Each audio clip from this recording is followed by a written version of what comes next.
Hello बच्चों, अपन chapter number 2 लेके आए हैं। उसके इंपॉर्टेंट क्वेश्चन अपन ने 30 क्वेश्चन पहले लिख दिए हैं इसके। आज अपन 31 क्वेश्चन से स्टार्ट करेंगे। 50 क्वेश्चन अपन इसका वीडियो बनाएंगे। 50 क्वेश्चन का फर्स्ट चैप्टर का भी मैंने 50 क्वेश्चन का वीडियो बना दिया है।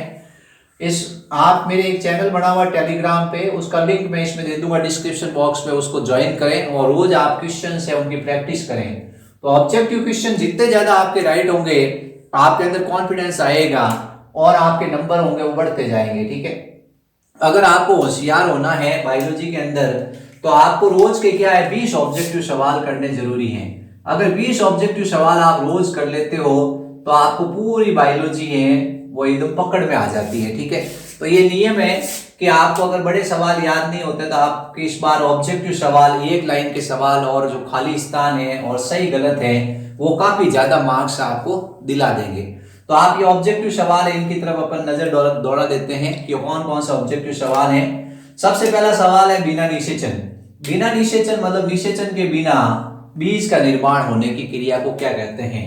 अब बिना निषेचन बीज बना है तो आपको इस बीज वर्ड पे फोकस करना है कि बीज बनता बिना निषेचन। ऐसा कुछ पौधों के अंदर होता है कि बिना निषेचन के क्या होता है, ये जो अपन कह रहे हैं ये अंडाशय है, इसके अंदर जो बीजांड है, इस बीजांड से क्या बन जाता है, इस बीजांड से बीज बन जाता है। ठीक है, कैसे ही बन सकता है, जैसे आगुनिक कोशिका है, नर अंड कोशिका है, या सहायक कोशिका है, या बीजांड का कोशिका है, उसके बिना निषेचन के बीज बनता है, इसको कहते हैं। तो बहुभ्रूणता तो हो नहीं सकता है।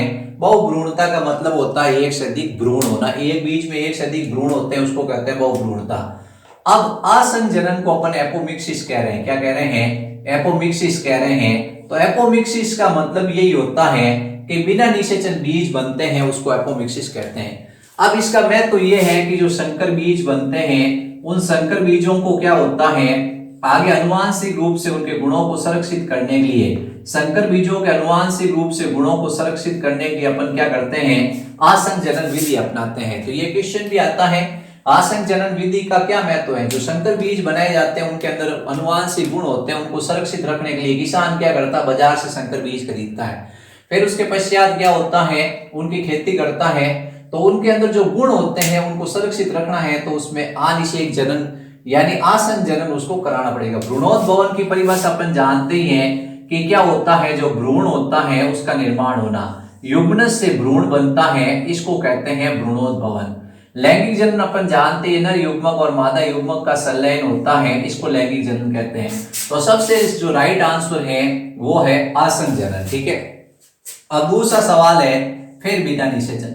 ये बिना निषेचन पीछे ही नहीं छोड़ रहा है। बिना निषेचन फल बनने की क्रिया, या बीज था या फल था। ठीक है, दोनों वर्ड अलग अलग है कि बिना निषेचन फल बना है, बिना निषेचन फल बना उसको क्या कहते हैं। तो अपन जानते ही हैं कि आसंजनन तो होगा नहीं, ये ऑप्शन कट जाएगा।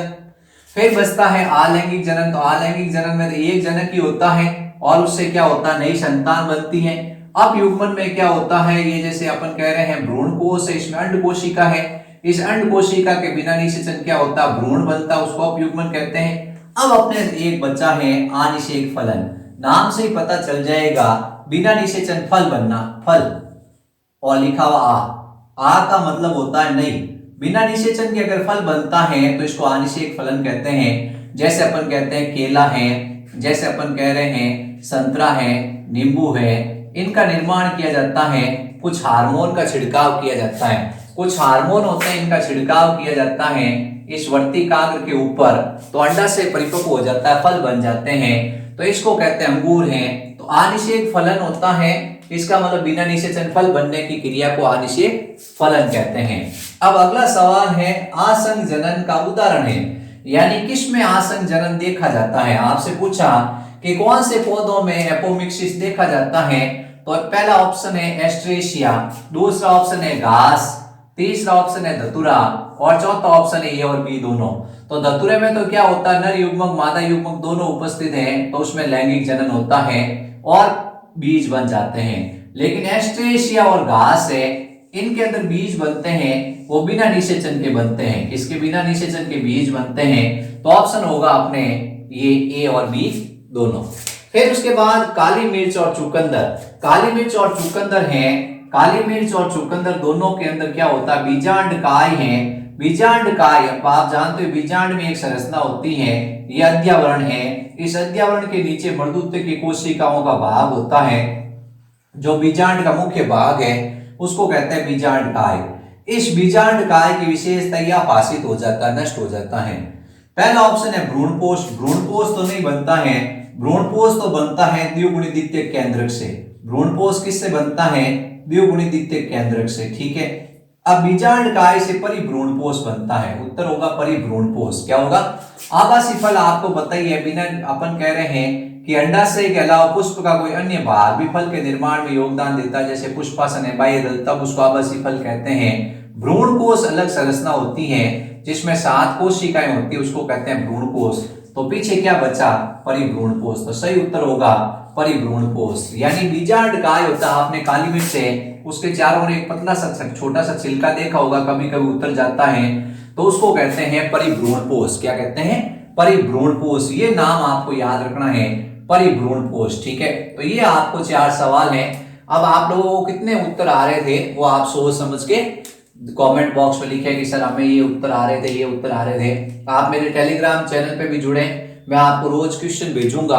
आप लोग इस तरह से ऑब्जेक्टिव क्वेश्चन की तैयारी करें और ज्यादा से ज्यादा अंक प्राप्त करने की कोशिश करें।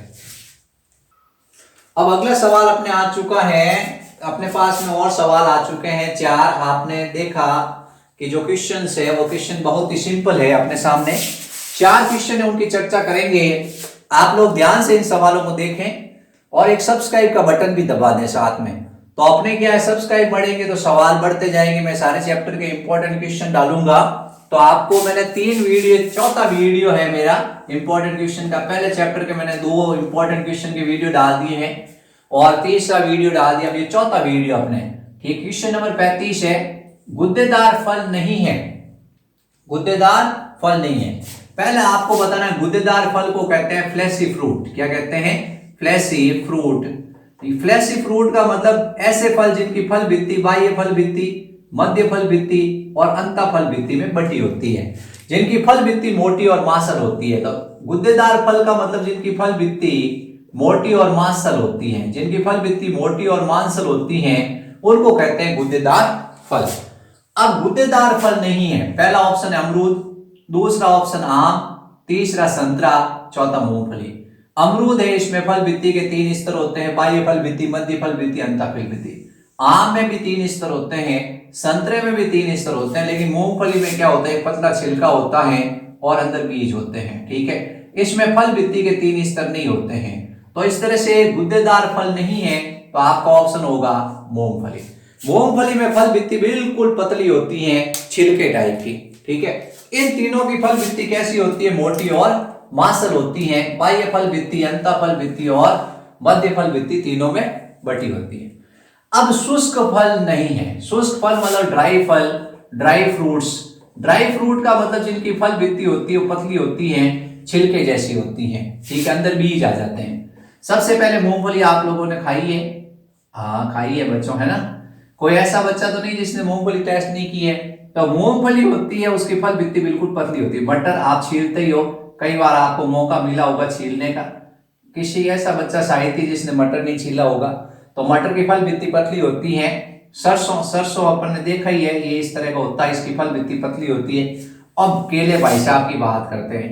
केले के अंदर क्या होता है कि बाह्य फल भित्ति छिलका होती है। कैसी होती है, कोई नहीं खाता है। मध्य फल भित्ति मोटी होती है और अंतः फल भित्ति एक लाइन के रूप में होती है। तो शुष्क फल नहीं है। अब मेरे हिसाब से आप लोग उत्तर दे दोगे। आप इस पे राइट करोगे और आपको खुशी होगी कि वाह हमने क्या सही उत्तर बताया है। अगला सवाल है स्ट्रॉबेरी, सेव, अखरोट, रसबरी। स्ट्रॉबेरी का नाम रसबरी है। स्ट्रॉबेरी खाते हैं तो एकदम अंदर से रस निकलता है। सेव खाते हैं, अखरोट खाते हैं। रसबरी में अंडाशय के अलावा पुष्प का कौन सा भाग फल के निर्माण में अपना योगदान देता है। यानी अंडाशय के अलावा फल के निर्माण में पुष्प का कौन सा योगदान भाग दे रहा है। ये आभासी फल है। कैसे फल है, आभासी फल है, झूठे फल है, या इनको कह रहे मिथ्या फल है। ठीक है, तो कौन भाग योगदान दे रहा है, अंडाशय नहीं। अंडाशय से फल बनेगा वो सच्चा फल होगा, तो ये गलत हो गया। बाह्य दल पुंज नहीं, बाह्य दल पुंज भी नहीं है। फिर उसके बाद दल, दल भी नहीं है, पीछे बचा पुष्पासन। ये सेव खाते हैं, इसके अंदर क्या होता है, खाने योग्य भाग क्या है, पुष्पासन है। क्या है, पुष्पासन है। जैसे स्ट्रॉबेरी खाते हैं तो खाने योग्य भाग पुष्पासन है, अखरोट खाते हैं तो खाने योग्य भाग पुष्पासन है, तो इसका उत्तर होगा पुष्पासन। ठीक है। अब अगला सवाल है अनिषेक फलन का उदाहरण है, यानी अनिषेक फलन आपने किस में देखा आज तक। आपको मैंने अभी थोड़ी देर पहले एग्जाम्पल बताए थे, अंगूर अनिषेक फलन का एग्जाम्पल है। ठीक है, अंगूर के अंदर क्या होता है, बिना निषेचन फल बनता है। केला, केला बिना निषेचन के फल बनता है, केले के अंदर बीज नहीं होते, तो इसका उत्तर होगा केला। सेब के अंदर बीज होते हैं, कपास में बीज होते हैं, मटर में बीज होते हैं, तो ये सब क्या है, निषेचन से बनते हैं। किससे बनते हैं, तो सही उत्तर होगा केला। अब अगला क्वेश्चन आ चुके आपके सामने, 5 क्वेश्चन और है, आप ध्यान से क्वेश्चन को देखें और उत्तर देने की कोशिश करें। ठीक है बच्चों, आप लोग क्या है कि ये क्वेश्चन को ध्यान से देखें। सबसे पहला क्वेश्चन है, आवर्त बीजी पादपों में नर युग्मक अचल होता है, यह अंड कोशिका तक किसके द्वारा पहुंचता है। नेचुरल सी बात है कि आवर्त बीजी पादप है, उसके अंदर ये परागकण 2 कोशिका अवस्था में मुक्त होता है। एक कोशिका को कहते हैं जनन कोशिका और एक को कहते हैं कायिक कोशिका। अब ये जो कायिक कोश जनन कोशिका होती है, उससे 2 नर युग्मक बनते हैं। तो परागकण के अंदर कितने नर युग्मक होते हैं, 2 नर युग्मक होते हैं।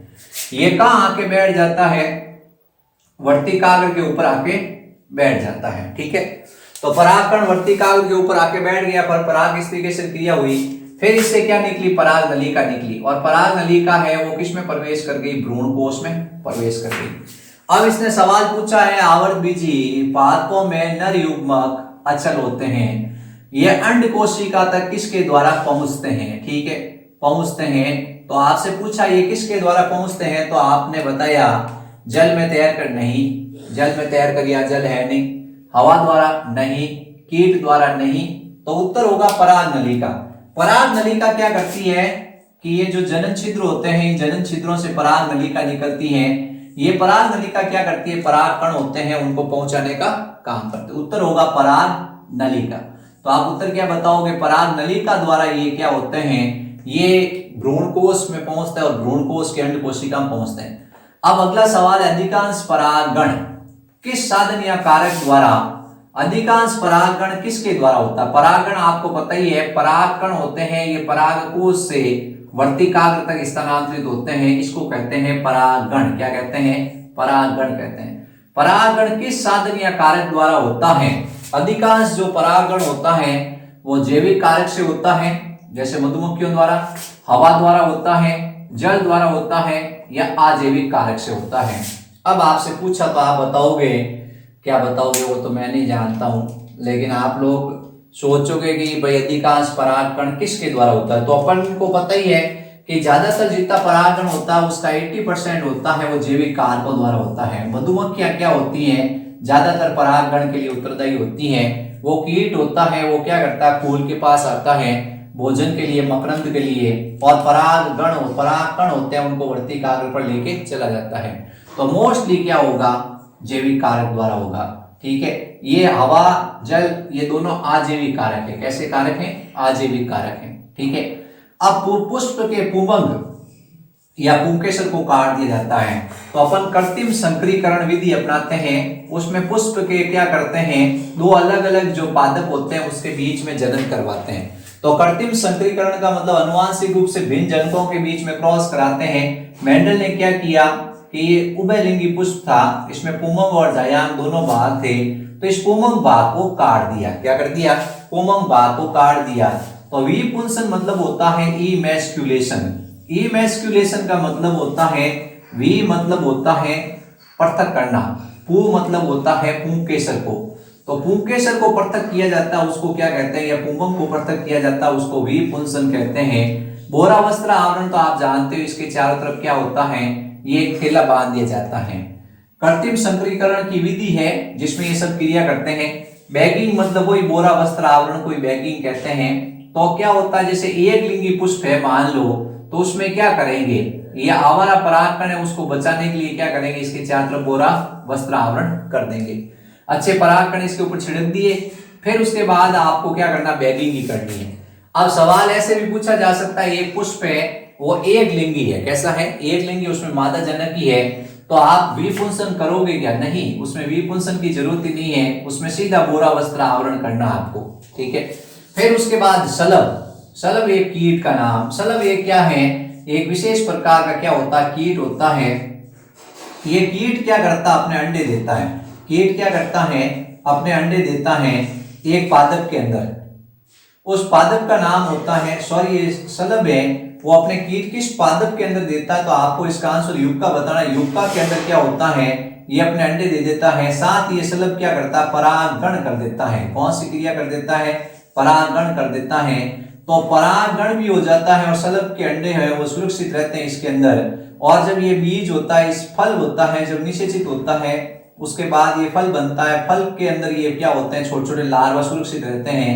फिर फल फटता है और ये लार्वा मुक्त हो जाते हैं। तो इस तरह से क्या हुआ कि इस कीट ने अपना जीवन चक्र पूरा कर लिया। तो शलभ एक विशेष प्रकार का क्या है? कीट है जो अपने अंडे कहाँ देता है? युक्का पादप में देता है, अंजीर में नहीं देता। अंजीर में ए मार्कोपोलस आपको पता ही है, ये एक लंबोत्तर पुष्प होता है जिसकी लंबाई 6 फुट तक होती है। कितनी होती है? 6 फुट तक होती है। इसमें कुत्ते जैसी खुशबू आती है ये मार्कोपोलस के मोटे फूल में। युक्का और लोबिया है, ये आपको इसका आंसर बताना युक्का। अब अपने सामने फिर क्वेश्चन आ चुके हैं 43, 44, 45, 46। 4 क्वेश्चन है, आप लोगों को आराम से इनके आंसर देने हैं। आप लोग इन क्वेश्चन को ध्यान से पढ़ लें। बहुत ही आपके पास सिंपल सवाल मैंने दिए। ये 4 सवाल बहुत सिंपल, इसमें आपको एक सवाल भारी लग सकता है। पहला है कीट परागित पुष्प की विशेषता, यानी कीटों द्वारा जो पुष्प होते हैं, परागित होते हैं, उनकी क्या विशेषता होती है? पहली, बड़े आकर्षक होते हैं। बड़े और जो आकर्षक, बिल्कुल सही है। कीट परागित पुष्प बड़े होंगे तो कीट आएंगे उनकी तरफ, और आकर्षित होंगे तो क्या होंगे? चटकीले, भड़कीले, रंगीन होंगे तो पुष्प की तरफ कीट आएगा। दूसरा, मकरंद ग्रंथियां होंगी तो कीट आएंगे, भोजन मिलेगा उनको। तो ये भी सही है, ये भी सही है। फिर नलकुंज में तेलवासशील पदार्थ होंगे तो पुष्प में विशेष खुशबू आएगी, तो फूल की खुशबू के कारण कीट आ जाएंगे। पुष्प छोटे और रंगीन होंगे तो आपको पता है पुष्प छोटे और रंगीन होंगे तो कभी भी कीट उसकी तरफ नहीं आएंगे। तो सही उत्तर आपको बताना है कि पुष्प छोटे और रंगीन होंगे, वो इसका उत्तर होगा। बाकी तो ये सब विशेषताएं हैं। ठीक है। अब सवाल है 100 परागकण। 100 परागकण उत्पन्न करने के लिए कितने अर्धसूत्री विभाजन परागकोश में होने चाहिए? आपको पता ही है कि ये क्या है? ये लघु बीजाणु मात्र कोशिका है। क्या है? लघु बीजाणु मात्र कोशिका होती है। लघु बीजाणु मात्र कोशिका होती है। एक लघु बीजाणु मात्र कोशिका के विभाजन से 4 क्या बनते हैं? लघु बीजाणु बनते हैं। एक लघु बीजाणु मात्र कोशिका के अर्धसूत्री विभाजन से 4 क्या बनते हैं? लघु बीजाणु बनते हैं। यानी एक बार में कितने बनते हैं? 4। तो अपने को कितने बनाने हैं? 100 परागकण। अब ये लघु बीजाणु आपस में क्या होते हैं? 4 लघु बीजाणु जुड़कर चतुष्क बनाते हैं। क्या बनाते हैं? चतुष्क बनाते हैं। तो 100 परागकण क्या है? 100 परागकण है, उसके उत्पन्न होने के लिए कितनी बार अर्धसूत्री विभाजन परागकोश में होना चाहिए? तो सबसे पहला ऑप्शन 100 से तो क्या होगा? 400 परागकण बन जाएंगे। 75 से क्या होगा? 75 को 400 गुणा करेंगे 350 बन जाएंगे, और 50 को गुणा करेंगे 400 से 200 बन जाएंगे परागकण। 25 को 4 से गुणा करेंगे कितने बनेंगे? तो 100। तो सही उत्तर होगा 25 बार। कितनी बार होगा? 25 बार। अब मादा युग्मोद्भिद, मादा युग्मोद्भिद है, भ्रूण है वो मादा युग्मोद्भिद नहीं है। भ्रूणपोष तो एक ऐसा होती है संरचना जिसके अंदर भोज्य पदार्थ संचित रहते हैं, और ये क्या करता है? जो परिवर्तित भ्रूण है उसको पोषण देता है। सहायक कोशिका होती है, भ्रूण कोश के अंदर होती है। तो मादा युग्मोद्भिद है वो भ्रूण कोश होता है। क्या होता है? भ्रूण कोश को ही मादा युग्मोद्भिद कहते हैं, जिसमें 7 कोशिका और 8 केंद्रक होते हैं। तो मादा युग्मोद्भिद है भ्रूण कोश, ये पॉलीगोनम प्रकार का होता है। कैसा होता है? पॉलीगोनम प्रकार का। तो मादा युग्मोद्भिद है तो भ्रूण कोश बताना है। ये क्या होता है? मादा युग्मोद्भिद का विकास होता है गुरु बीजाणु मात्र कोशिका से। तो ये ध्यान रखना है, मादा युग्मोद्भिद है वो एक भ्रूण कोश है। क्या है? कोश है। फिर अगला सवाल है पराग नलिका परागकण के किस स्थान से बाहर निकलती है? परागकण है, इसमें बाह्य त्वचा है, अंतः त्वचा है, ठीक है, और फिर जनन छिद्र है। इन जनन छिद्रों पे स्पोरोपोलिन होता नहीं है, और यहां से क्या होती है? पराग नलिका बाहर निकलती है। तो आपसे पूछा पराग नलिका पराग कण के किस स्थान से बाहर निकलती हैं, तो आप बताओगे जनन छिद्र से, जननपोर से, जो कि द्विबीजपत्री के अंदर एक होता है। कितना होता है? द्विबीजपत्री में एक जनन छिद्र होता है और एक बीजपत्री में 3 जनन छिद्र होते हैं। ये आपको ध्यान रखना है। जनन छिद्रों से क्या निकलती है? पराग नलिका निकलती है। अब अपन फिर 4 क्वेश्चन आप लोगों के सामने आ चुके हैं। पहला क्वेश्चन ये है कि भ्रूणपोष का क्या कार्य है। तो अपन को पता ही है भ्रूणपोष क्या करता है, परिवर्तित भ्रूण को पोषण प्रदान करता है। जो भ्रूण होता है, परिवर्तित भ्रूण होता है, उसको ये क्या करता है? पोषण प्रदान करता है। तो भ्रूणपोष का कार्य होता है परिवर्तित भ्रूण को पोषण प्रदान करना। युग्मनज का निर्माण नहीं होता है। युग्मनज का निर्माण तो नर युग्मक और मादा युग्मक के मिलने से होता है, और पादप में कायिक जनन है, उसमें भ्रूणपोष अपना योगदान नहीं करता है। तो इसका उत्तर होगा परिवर्तित भ्रूण को पोषण प्रदान करना। ठीक है। दूसरा है अगला सवाल, अंड समुच्चय में कितनी कोशिका होती है? अंड समुच्चय में क्या होती है? एक अंड कोशिका होती है और 2 सहायक कोशिका होती है। तो एक तो हो गई अंड कोशिका और 2 सहायक कोशिका। एक सहायक कोशिका आगे तंतु रूपी समुच्चय बनाएगी जो पराग नलिका उसके प्रवेश में सहायता करेगी। तो अंड समुच्चय में कितनी कोशिका होती है? 2, 3, 1 या 4। तो 3 कोशिका होती है। कितनी होती है? 3। कौन कौन सी 3 कोशिका होती है? एक का नाम होता है अंड कोशिका और 2 होती है सहायक कोशिका। ठीक है, तो ये ध्यान रखना है। द्वितीयक केंद्रक होता है। द्वितीयक केंद्रक आप जानते ही हो, इसके बीचों बीच में एक केंद्रक होता है जिसको द्वितीयक केंद्रक कहते हैं। वो 2 ध्रुवीय केंद्रक के मिलने से बनता है। द्वितीयक केंद्रक होता है अगुणित, द्विगुणित, त्रिगुणित और बहुगुणित। तो ये द्विगुणित होता है। कैसा होता है? द्विगुणित होता है, यानी डिप्लॉइड होता है। ये 2 ध्रुवीय केंद्रक के मिलने से बनता है। ठीक है। अब सवाल आता है कि भ्रूणपोष की सूत्र गुणिता क्या होती है? जो भ्रूणपोष होता है उसकी सूत्र गुणिता क्या होती है? अगुणित, द्विगुणित, त्रिगुणित या बहुगुणित। तो जब एक नर युग्मक है जो अगुणित है, वो किसके साथ संलयित होता है? द्विगुणित द्वितीयक केंद्रक के साथ संलयित होता है। तो इसकी सूत्र गुणिता होती है त्रिगुणित। ठीक है। अब इसको सवाल पूछना चाहिए था आवर्त बीजी पादपों में। किसमें? आवर्त बीजी पादपों में। आवर्त बीजी पादप में भ्रूणपोष की सूत्र गुणिता होती है त्रिगुणित और अनावर्त बीजी पादप में होती है अगुणित। ये ध्यान रखना अपने को। बच्चों अब अपने क्या है, मैंने 50 क्वेश्चन इसके इंपॉर्टेंट बता दिए हैं ऑब्जेक्टिव, और 50 क्वेश्चन मैंने बता दिए चैप्टर फर्स्ट के। चैप्टर फर्स्ट के भी मैंने 50 क्वेश्चन आपको बता दिया ऑब्जेक्टिव, और 50 क्वेश्चन मैंने इसके बता दिए ऑब्जेक्टिव। मुझे उम्मीद है इसमें से ऑब्जेक्टिव और सब्जेक्टिव दोनों मिल जाएंगे। तो अपने पास में 100 क्वेश्चन का अच्छा कलेक्शन हो चुका है। अब मैं फर्स्ट चैप्टर के मैंने बड़े क्वेश्चन लिखा दिए हैं जो कि आपके 3 मार्क्स के आने लायक हैं। अब मैं ये जो आपको चैप्टर सेकंड है उसके भी आपको 4 मार्क्स के बड़े क्वेश्चन हैं वो बता दूंगा। आप मेरे टेलीग्राम चैनल पे जुड़ जाएं, उसमें क्या एक लिंक दिया हुआ है, उस लिंक के अंदर मैं अपलोड कर दूंगा कि कौन कौन से आपको क्या करने हैं। इस टेलीग्राम चैनल पे सेकंड चैप्टर के जो भी इंपॉर्टेंट बड़े क्वेश्चन हैं जो 4 मार्क्स के आएंगे वो आपको मैं डाल दूंगा। आप लोग उनकी प्रैक्टिस कर लें। तो इस तरह से चैप्टर फर्स्ट हो चुका है कंप्लीट, जो कि आपके 4 नंबर का है। चैप्टर 2 कंप्लीट हो चुका है जो कि 5 नंबर का है। यानी 9 नंबर के मैंने इंपॉर्टेंट क्वेश्चन आपको बता दिए हैं। आप लोग अच्छी तैयारी करें और पूरे में से पूरे नंबर लाएं।